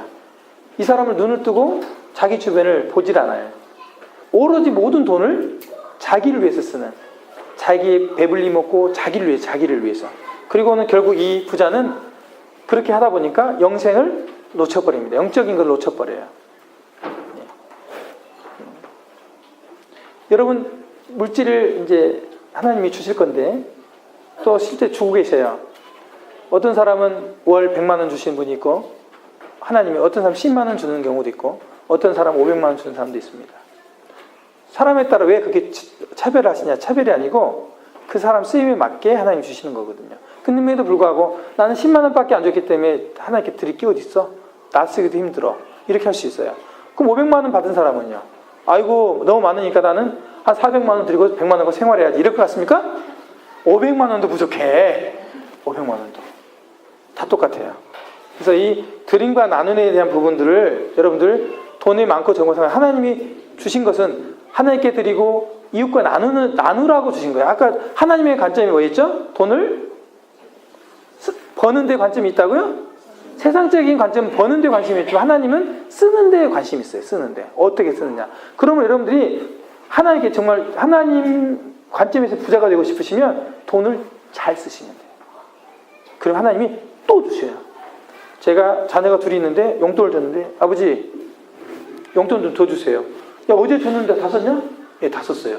그럼 제가 주겠어요, 안 주겠어요? 또 주긴 줘요. 얼마? 2,000원. 요것도 아까워. 얘는 2만 원 줬는데 하루 만에 꼭 왔는데 2,000원 주면서도 또 가 써버릴까봐 안 주죠. 하나님도 그러시고, 하나님도 쓰는데 잘못 쓰면요 하나님은 안 주십니다. 성경은 우리가 저지르기 쉬운 잘못된 재정 결정에 관한 많은 사례들을 말하고 있습니다. 돈에 넘어지는 사람들, 생명 말씀에 나온 돈에 넘어지는 사람들, 이런 책이 있어요. 돈에 넘어지지 않는 그리스도인들. 이런데 보면 성경에서 이 돈 때문에 넘어진 사람들이 많이 나와요. 네. 이 부자는 자신이 필요하고 자신이 누릴 자격이 있으며 자신의 안락을 위해서 넉넉히 가져한다는 한다는 자기확신은 아마도 가장 일반적이고 합리하기 쉬운 별명일 것이다. 아마도 이런 부분들은 우리 안에도 있는 것 같아요. 우리 안에도. 그렇잖아요. 여러분, 좀 더 넓은 집, 또 좀 좁은 차 하잖아요. 당연히 이런 것들을 위해서 내가 좀 넉넉히 가져야 된다는 스스로 확신을 갖는 거예요. 이 부자와 다를 바 없는 똑같은 생각이라 하는 것입니다. 이런 생각을 가지고 있는 자체가. 안락함과 쾌락을 쫓는 삶은 일시적으로는 물론 영원히 헛된 삶이다. 이렇게 말하고 있습니다. 미국 26대 대통령 루즈벨트는 안일한 삶을 추구했던 인물 중에 역사적으로 기억할 만한 가치 있는 사람은 전혀 없다. 이렇게 말을 했습니다. 여러분, 돈을 여러분의 안락한 삶, 넉넉한 삶을 위해서 만약에 필요로 한다면 헛된 삶을 산다고 하는 것입니다. 이 물질을 하나님이 뜻에 맞게 잘 관리하고 사용하는 일에 힘써야 된다고 하는 것입니다. 자, 성경에서 나타난 드림의 양, 그러면 얼마를 하나님께 드리면 되냐, 얼마 정도 드리고 나면 내가 좀 마음 편히 양심껏 쓸 수 있냐, 이 관심이 있을 수 있습니다. 성경에서 문자적으로 정확히 나와 있는 것은 10분의 1입니다. 10분의 1. 성경에서 11조에 대한 하나님의 관점은 어떠한가? 말라기서 3장 8절로 10절 말씀 읽어주시면 되겠습니다. 사람이 어찌 하나님의 것을 독실하겠느냐? 그러나 너희는 나의 것을 독실하고 말하기를 우리가 어떻게 그의 것을 독실하느냐 하니라. 이는 곧 11조와 공허무리가 너희 곧 본나라가 나의 것을 독실하였으므로 너희가 저주를 받았느니라. 만군의 여호와가 이르노라. 너의 온전한 실수를 창고에 들여 나의 집에 양식이 있하고 너희가 나를 실망하여 내가 하늘문을 열고 너희에게 저주 쌓을 수 없도록 하지 아니하라. 종종 이 돈의 문제를 얘기를 하면 그것은 구약의 이야기잖아요. 구약의 이야기지. 신약에서는 그렇게 말하고 있잖아요. 11조는 이렇게 얘기하는 경우가 있습니다. 성경의 모든 말씀은 누구의 감동으로 쓰여졌어요? 구약은 하나님 말씀 아닌가요? 하나님 말씀입니다. 신약도 하나님 말씀이에요. 꼭 내 같은 약간 불리한 것은 신구약을 따져요. 그리고 내한테 유리한 것은 구약에서도 아브라함에게 말이지 거부가 되도록 복을 부어주셨는데 왜 나는 돈을 안 주시나, 이렇게 또 구약 갖다 쓰잖아요. 우리 인간이 그랬습니다. 11조는 율법적으로 규정되어 있는데 이것을 지키지 않는 사람은 하나님 것을 훔친 거다. 전문용어로 도둑놈. 전문용어로 도둑놈이라는 거야. 우리 그리스도인이 도둑놈 되면 되겠어요? 용돈 얼마 받아요? 수행되면 아르바이트 얼마 벌어요? 직장 또 얼마 벌어요? 괜찮아요. 나 안 빼가. 참. 괜찮아요. 네. 얼마 200 벌어요? 네. 그러면 11조 20만 원 먼저 떼고 180만 원 생활하죠? 네, 그렇죠. 네, 얼굴 빨개졌는데 난 그렇게 많이 버는지 몰랐네. 난 이제 밥 안 사줘야겠네. 내가 이제 종종 좀 얻어먹어야겠어. 너 이제 딱 걸렸어. 자, 네. 성경에 잘 보세요. 유일하게 하나님 자신을 시험해보라고, 나를 시험해봐라 라고 하는 구절이 이 말라기 3장 10절 11조에 관련 구절이에요. 물론 신약에 하나님을 너희가 기쁘시게 하기 모신 시험해보라 이 말씀이 있지만 구체적으로 어떤 구체적인 행동 양식을 규정하는 것은 여기밖에 없어요. 날 시험하라, 테스트해라. 내가 너희들 잘하나 못하나 한번 해봐라 라고 하나님 당당하게 지금 도전하시는 말씀이 이 말씀이라고요. 그러면 여러분이 하나님께 정말 하나님이 살아계신지 도전하려면 11조 하시라고요. 어떤 형제님이 이런 얘기 하셨어요. 우리 모임은 왜 이렇게 가난해? 왜 우리 모임이 이렇게 부자가 없어? 이런 얘기를 전에 사업하신 형제님이 하셨어요. 제가 물었어요. 형제님은 왜 우리 형제님들이 이렇게 가난한 것 같아요? 그 형제님 말 연보를 안 해서 그렇지 연보를 안 해서 그렇지. 잘 들으세요. 정말 11조 정말 잘 하시기 바랍니다. 네. 11조는 돈의 주인이 하나님임을 고백하는 예배예요. 이것은 하나님이 11조 받아가고 부자 되겠습니까? 하나님 그런 분 아니에요. 이 11조 받아가고 교회 운영에 쓰려고 하나님이 그렇게 만들어 놓은 것 같아요? 그거 아니에요. 교회 운영은 하나님의 일은 하나님이 하셔요. 갚을 수 없는 은혜를 인정하는 과정이에요. 그리고 돈에서, 이 재정에서 주님을 최우선으로 모시겠다. 나는 돈보다 하나님이 더 중요합니다. 나는 돈을 우상으로 섬기지 않겠습니다. 이런 고백이에요.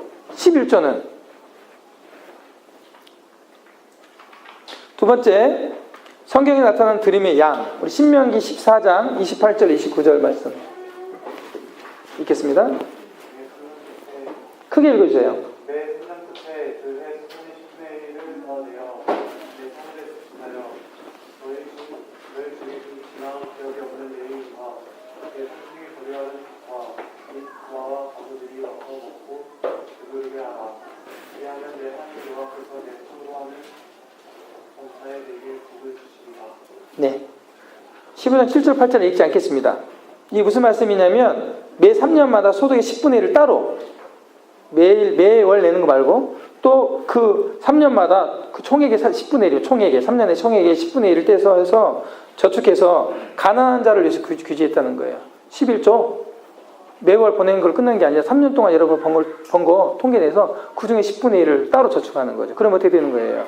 3년 동안 또 10분의 1을 따로 해야 되니까. 정확히 성경을 말하면 23%가 넘어요. 11조가. 성경에서 말하는 금액이 23%가 넘어갑니다. 그리고 매 7년마다 내가 형제들에게 또 돈을 빌려줬으면 그걸 다 탕감해줬어요. 17년만 버티면 되는 거죠. 형제들한테 또 이자도 안 받아. 이자도 안 받는데 빌려줬어요. 형제한테. 근데 형제가 전도 안 받아. 7년 동안 버텼어. 그러면 달란 말을 못 하는 거죠. 그냥 없는 걸로 해. 이렇게 이제 율법에 그렇다는 거죠. 눈이 번쩍거리고 있어요? 안 빌려줘. 네, 그렇죠? 네, 안 빌려주죠. 자, 강사예요. 안 빌려주죠. 주님은 이걸 뭐냐면 교회에다가 연보하는 것, 교회의 가난한 자와 나누라는 겁니다. 여러분 우리 교회에 가난하신 분 명단 갖고 있나요? 혼자 사시는 분, 정말 가난한 분, 여러분 그런 분들 관심과 그분과 나누셔야 됩니다. 이게 하나님이 그게 재정 관리예요. 제가 재정 관리하니까 어떻게 해서 쪼개서 통장을 몇 개를 개설하고 또 이런 건 줄 알았죠? 돈을 잘 알짜배기로 모아서 티끌모아 태산해가 나중에 아파트도 사고 또 이런 거 뭐 얘기할 줄 알았어요? 아니야. 이게 재정 관리하는 거. 이게 재정 관리. 하나님의 재정을 이렇게 관리하는 거예요. 하나님이 주신 돈을 이렇게 쓰는 겁니다. 특히 가난한 자를 열심히 쓰라. 여러분 과부와 가난한 자를 정말 돌아보셔야 됩니다. 우리 교사들은 누굴 돌아봐야 돼요? 아이들. 근데 아이들 넘쳐나는 아이들 있잖아요. 막 저도 고마운 점으로 걔들 안 돌아봐도 돼요. 걔들 안 돌아봐도 됩니다. 예. 가난한 아이들 있어요. 부모들이 관리 안 하는 아이들 있어요. 그럼 더 많이 관리하시고 어떤 형제는 길거리 가다가 돈 좀 주세요 이렇게 하는 분 있잖아요. 이런 분들 돈 주려고 10,000원짜리를 5,000원짜리나 1,000원짜리 바꾸고 가지고 다니는데 이렇게 주머니다 갖고 다니다가 만나면 주려고 없어요 이렇게 안 하고 양심적으로 가난한 사람 주려고 하나님 나눠주는 게 하나님의 뜻이니까 물론 막 맨날 담배 피우고 뭐 하느라고 하는 사람도 있어서 안 줘 막 이러잖아요. 그럼에도 불구하고 가난한 사람이잖아요. 그건 하나님의 일이니까 그렇게 하는 형제 얘기를 들었어요. 제가 볼 때 참 좋은 형제다. 나도 그렇게 못하는데 그런 생각이 들었습니다. 세 번째, 헌금은 얼마나 드려야 하는지 세 가지 원리가 있는데요. 첫 번째, 먼저 자신을 드리는 겁니다. 헌금은 돈을 먼저 드리는 게 아니고 내 자신을 먼저 하게 드리는 거예요. 내 자신을. 두 번째, 기쁨이 넘치는 넉넉한 마음으로 이 헌금을 드려야 됩니다. 세 번째, 힘이 넘치도록 자원하여 드립니다. 고린도서 8장 1절 5절 말씀 읽어주시겠어요? 형제들아, 하나님께서 마게도냐 교회들에게 주신 은혜를 우리가 너에게 알리노니 환난의 많은 시련 가운데 그들의 넘치는 기쁨과 극진한 가난이 그들의 풍성한 연보를 넘치도록 하게 하였습니다. 내가 증언하노니 그들이 힘들할 뿐만 아니라 힘에 지나도록 자원하여 이 은혜와 성도 섬기는 일에 참여함에 대하여 우리에게 간절히 구하니 우리가 바라던 것뿐 아니라 그들이 먼저 자신을 지게 드리고 또 하나님의 뜻을 따라 우리에게 주었으나. 네. 요즘에 이렇게 돈도 많고 물질도 이렇게 많이 있는데 뭔 이렇게 후원해달라는 기관들이 많은지 때로는 피곤하죠. 누가 오시기만 하면 후원해달라는 거야. 이 후원할 수 있는 방법들을 제가 알려드리겠습니다. 하나님의 성경의 원리로 20, 20, 60이 있는데 무슨 원리냐면 돈이 100만 원을 벌면 20% 얼마죠? 20만 원이죠. 200만 원 벌면 얼마? 40만 원을 연보하는 겁니다. 11조 20만 원 하고 또 나머지 20만 원을 쪼개서 구제연금을 하는 거죠. 잘 살펴서 가난한 분들, 또 일꾼들, 또 교사들, 아이들을 위해서 그걸 쓰는 거죠. 20%야. 그리고 또 20%는 뭐 하는 거냐? 저축하는 겁니다. 40만 원을 저축하는 거예요. 무조건. 그리고 얼마 남습니까? 그러면? 얼마 남습니까? 120. 이걸로 생활하는 겁니다. 성경에서 우리에게 기본적으로 필요를 채우고 쓰는 데 있어서 또 거기서 더 꼼꼼히 써서 저축할 수도 있겠지만 기본적으로 그렇게 해서 하나님이 돈을 사랑하지 말라 그랬다고 돈을 팡팡 쓰는 분이 있습니다. 이 돈 나쁜 놈 빨리 써야지. 돈을 사랑하지 말라 그랬지 저축하지 말라 하지 않았고요. 특별히 성경에서는 저축하고 준비하는 것에 대해서 철저하게 말씀하고 있습니다. 미래에 대해 여러분 준비하지 않으면요 정말 고난을 당할 수 있어요. 교회에 피해를 끼칠 수 있어요. 하나님의 일을 못하게 돼요. 하나님이 주실 때 잘 저축하고 잘 쓰고 잘 헌신하고 그렇게 하는 겁니다. 자녀들 크면 등록금 어떻게 될 거예요? 빚낼 겁니까? 지금 주실 때 모아서 그 일을 쓰라고 하는 겁니다. 넘어가겠습니다. 그리스도에게 11조는 드림의 시작이어야 되고 그것으로 끝나서는 안 된다. 나 11조 냈어요. 20만 원. 난 끝났어요. 당당하죠? 이렇게 하면 안 된다. 20만 원은 시작이라는 거죠. 최소한 20%. 드리는 방법. 정기적으로 드려야 됩니다. 매주 첫날에 여러분 하시면 좋습니다. 월급 타면 월급 딱 드려버리는데 어떻게 합니까? 괜찮습니다. 월급 드리시고 10,000원도 줬고 5,000원도 주니까 매주 준비하시면 좋습니다. 조금씩이라도. 왜? 그럼 마음이 가요. 주님께. 아시겠어요? 아니면 만약 20만 원이 내가 연보하기로 정했다.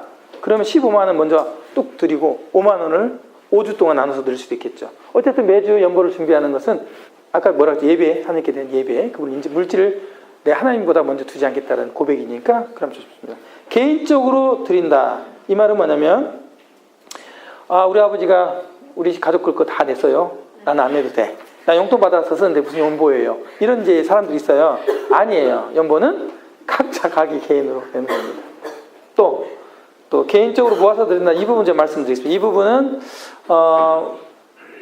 우리 와이프한테 얘기를 했나 모르겠네요. 좀 나가 계실래요? 와 계셔가지고 좀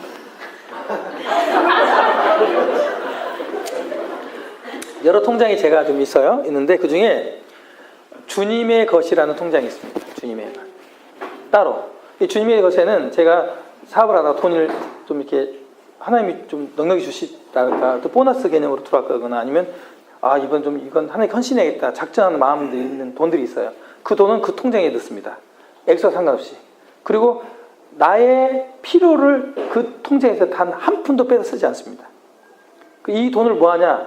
누구 선교지 가면 그 돈으로 선교지 후원하고 누구 보내고 또 기부하고 이렇습니다. 그 돈으로 다 주님의 것이니까 안 아까워. 그 통장에 돈 쓸 때는 별로 안 아까워요. 왜? 내 거 아니니까. 주님의 것 해가지고 별도선 구분해서 이렇게 통장을 개설하셔서 쪼개서 특히 여러분 선교지 돈 있어야 가지 이게 아니라 선교지 가겠다는 목적을 세우고 그 목적성 저축을 하는 거죠. 이렇게 모아서. 그리고 자기는 못 가. 어떤 분이 간다. 내년에 또 간대. 그러면 그분을 드리기 위해서 1년 동안 적금을 넣는 거예요. 이렇게 흘려보내야 재정관리를 잘하는 거라고요. 이렇게 하신 하나님이 어떻게 해요? 또 넘치도록 주신다는 거죠. 그리고 우선적으로 하나님께 먼저 드려야 됩니다. 수입을 들어오자마자 뚝 떼야 됩니다. 오 큰일 났네. 다 써버렸네. 이거 안 된다는 거죠. 하나님 죄송해요. 한 번만 봐줘요. 이번 달만 그냥 이렇게만 안 된다는 거예요. 이렇게 우선적으로 하나님께 떼야 됩니다. 우선적으로 무조건. 내 돈 아니까 무조건 떼놔야 됩니다. 아니, 월세 내는데 월세 다 써버렸어. 어떻게 안 돼요? 월세 지불하고 살잖아요. 그렇게 하셔야 되네. 그리고 그 돈을 감정적으로 쓰지 말라는 거예요. 누가 와서 막 불쌍한 얘기를 막 해. 막 가난하다. 그러니까 막 뒤져가지고 마침 100만짜리 슈퍼가 있네? 드려버려. 집에 가가지고 돈이 없어 이제. 이렇게 하면 안 돼. 감정적으로 안 되고 이 미묵상하고 드린다는 얘기는 어떤 그 필요가 눈에 보여요. 그러면 하나님께 기도하는 거죠. 그 일에 생각 하나님 이 일에 대해서 제가 어느 정도 헌신하고 할까요? 어떤 경우는 물질로 못할 수도 있잖아요. 하고 그 계획성 있게 드리라는 거예요. 계획성 있게. 이미 다 써버렸는데 빚내서 하지 말고 먼저 묵상하고 기도하고 목적성 헌금 이 연보는 그렇게 해야 돼요. 교만한 마음이 없이 드리라는 겁니다. 특별히 사람을 의식하고 드리는 경우들이 있어요. 아, 형제님 이번 내가 할게요. 네, 잘 갔다 오세요. 조금 넣었어요. 300만 원. 이러면서 300만 원이 적어요? 이러면서 괜히 과신하고 괜히 또 옆에도 누가 들으면 아이고 뭐 또밖에 못했어 이러면서 괜히 의식하면서 이렇게 하지 말라는 겁니다. 이건 이런 교만한 마음이에요. 이것은 하나님 받으시는 게 아닙니다. 자, 드림의 태도. 하나님 이렇게 먼저 우리에게 드림의 태도를 보이셨는데 하나님 우리에게 어떻게 주셨어요? 독생자를 주셨습니다. 아낌없이. 우리도 이렇게 아낌없이 주님의 마음을 배워야 될 것입니다. 사랑의 태도로. 아무리 뭐 구제하고 준다 할지라도 사랑이 없으면 아무 유익이 있다 없다? 없다. 하나님의 경지에서는 양보다 태도가 더 중요하다. 얼마나 많이 드렸냐가 아니라 어떤 태도로 드렸느냐. 이 서기관과 바리새인들 이 사람들이 회양과 근체와 11조를 다 드렸어요. 빠짐없이. 그렇지만 하나님이 더 중요한 것 의와 긍휼과 믿음은 저버렸다. 태도가 중요하다는 겁니다. 기쁨으로 드려야 된다. 인색함을 하지 말라고 했잖아요. 고린도 후서에. 기쁨과 극심한 가난 가운데서도 풍성한 연물을 넘치도록 했다는 겁니다. 드림의 유익. 첫 번째, 이 드림을 잘하면 주님과 친밀함이 증가돼요. 주님과 가까운, 주님의 즐거움에 참여가 돼요. 내 잔치상에 참여하라. 이게 천국에서 잔치상에 참여하는 것도 있지만 이 땅에서 하나님과 친밀한 관계를 갖는다니까요. 실제 하나님의 즐거운 일 있죠. 즐거운 하나님의 그 축복의 자리에 내가 내 영과 내 가정과 내 삶이 들어가요. 그분과 지금 당장. 성품이 개발됩니다. 사실 우리가 돈을 드리는 것이 그렇게 썩 쉬운 일이 아니죠. 그러나 이 드림을 통해서 우리가 예수 그리스도, 하나님께 자신을 순종해 드린 예수 그리스도 같은 성품이 돈을 잘 사용하고 드림으로 우리 인격, 내적인 성품들이 개발된다. 사실 이 성품 개발은요, 돈도 돈이고 일입니다. 일. 로또 사면 일 때리친다 그랬잖아요. 그러면 사람이 이상하게 됩니다. 하나님은 우리 일을 통해서 우리를 하나님의 형상을 담도록 개발하도록 일을 주셨어요. 일은 저주 이후에 온 게 아닙니다. 하나님 창조한 이후로 바로 일을 주셨어요. 일은 우리에게 유익한 겁니다. 일이 없으면 하나님 못 섬겨요. 어려운 일, 우리의 성품 개발을 위해서 주신 거라는 것 맞습니다. 드림의 유익, 마지막. 하나님의 나라에서 특별히 상급, 이거 뭐 잘 알죠. 그 땅에서도 축복을 받습니다. 여러분, 땅에서 풍요롭게 누립니다. 그 중에 또 증인이 접니다. 저요. 땅에서 풍요롭게 누리는, 저희 참여는 동의하지 않습니다. 그렇죠? 우리 참여는 다 알거든요. 얼마나 빚이 많은지. 그래도 제가 풍요롭게 누립니다. 어디에 드리고 나눠야 될까요? 첫 번째, 추석교회와 기독교 단체입니다. 구약성경 거의 사역기금이죠. 신약도 마찬가지입니다. 특별히 일꾼들은 좀 가난해야 된다 이런 어떤 개념을 갖고 있는데 여러분 그런 생각 잘못된 개념입니다. 하나님 교회 일꾼들이 가난해야 된다. 가난하면 경건할 것 같아요? 안 그래요. 일꾼들도 굉장히 힘들어요. 돈 때문에. 그래가지고 말씀 준비 못해요. 하나님이 잘못합니다. 절대 일꾼을 가난하게 만들려고 하지 마세요. 그것은 아주 잘못된 가르침입니다. 성경이 그렇게 가르치지 않아요. 돈을 추구하고 돈 썩고 먹자는 안 되지만 절대 일꾼들을 가난하게 만들려고 하지 마세요. 그건 잘못됐습니다. 가장 좋은 것을 먼저 나누라고 그랬어요. 일꾼들하고. 그래서 여러분 어디에 드려야 되냐? 일꾼들 섬기는 일에. 여러분 가장 좋은 거 들어오면 뚝뚝 떼서 일꾼들 드리세요. 일꾼들. 또 어디에 드려야 될까? 가난한 사람들입니다. 만물의 창조주이신 예수님은 가난한 사람과 자신을 같게 이퀄로 똑같이 여기셨어요. 내가 헐벗을 때 너희들이 먹였으며 내가 배고플 때 먹였고 내가 목마를 때 너희들이 마셨다. 우리가 언제 그랬습니까? 그럼 이웃에게 한 거에 대해서 축복하시잖아요. 내가 목마를 때 너희들이 먹이지 않았고 내가 배고플 때 먹이지 않았고 우리가 다 드렸었는데요, 주님. 가난한 사람에게 나누지 않는 것에 대해 주님 책망하시거든요. 마태복음 25장, 요한복음 13장 쭉 말씀하고 있습니다. 그다음 일반 자선단체인데 일반 자선단체는 사실 우리가 막 드리고 하는 부분에 있어서는 조심스럽게 해야 된다고 하는 겁니다. 왜냐하면 이 땅에 의해서 목적을 위해서 만들어져 있기 때문에 특별히 이제 지인들, 이거나 전도의 목적, 또 잘 살펴서 기독교 단체의 경우 이런 경우에는 우리가 하지만 일반적인 막 그냥 이런 단체도 있어요. 그런 데는 그렇게 막 드리는 거에 대해서 신중해야 된다 하기 위해서 제가 네. 그리스도인이 이 가난한 사람들을 나눌 때 어떤 영향을 받는지 세 가지 말씀을 드리고 이제 마치렵니다. 첫째, 기도 응답인데요. 가난한 사람들에게 주지 않을 경우에 기도 응답을 받지 못하는 원인이 될 수도 있다. 교회에서 잘 살펴야 됩니다. 우리가 아무리 기도를 해도 범죄하면 하나님이 우리 기도를 듣지 않는다 이런 말씀 알지만 가난한 자와 나누지 않을 때 기도 응답을 받지 못할 수도 있다고 이사야에서 말씀하고 있습니다. 두 번째, 하나님께서 우리가 어려운 사람과 나눌 때 하나님께서 우리를 공급해 주시겠다고 말씀을 해주셨어요. 잠언 28장 27절에서. 세 번째로 예수님과의 관계입니다. 에리메스 22장 16절 강한 말씀이거든요. 가난한 사람과 나누기를 거절하거나 소홀히 할 때 주님과의 친밀하게 알아가는 것에 한계를 느끼게 돼요. 가난한 자를 아예 돌보질 않아. 돕지도 않아. 그러면 예수님을 더 알아가고 그분과 친밀하게 가는 것은 한계가 있다는 거예요. 그 가난한 자를 도왔을 때 하나님 주시는 그 친밀함을 경험하지 못한다고 하는 것입니다.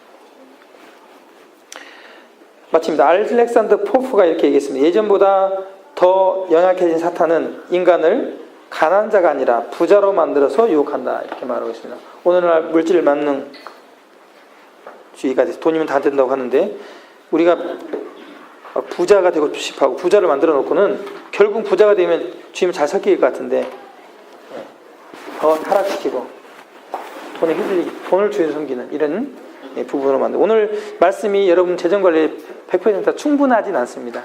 왜냐하면 좀 조금 이렇게 했기 때문에 BFS라고 성경적인 재정교육을 하는 기관이 있습니다. 10주 과정인데요. 그 과를 여러분이 한번 공부를 쭉